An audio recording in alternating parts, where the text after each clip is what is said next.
So put the bench at a 45-degree angle, put the butt part upwards so it supports you. Go and have a seat and plant those feet in the floor. Now, the way we know where we hold the bar is we make 90-degree angles with our hands, and then we grab the bar. For him, he's going to have to put his ring finger on the line on this bar to make that 90-degree angle. This is our incline bench. Every gym has a different type. This is the one that we use. Go ahead, bring it above your chest. Keep your head nice and straight. Tuck those shoulders down all the way. Little arch in the back because you're tucking those shoulders down so much. But keep your abs tight. You won't hurt your back. Wrists perfectly straight. He's not back here or down. You've got to keep it straight. Elbows under the wrist. You want to keep the bar about 2 inches above the center of your chest so it hits that upper chest.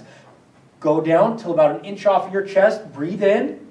Now blow out and pop up and squeeze that chest. Notice while he's doing the set, his elbows aren't moving around, okay? They're nice and solid, and his elbows lined up with where he's taking the bar. His elbows aren't backward or forward. His head is straight. Breathe in on the way down, blow out on the way up. Keep those abs tight and make sure those shoulders are tucked down nice and strong. If they're not tucked down, you're going to injure yourself right away.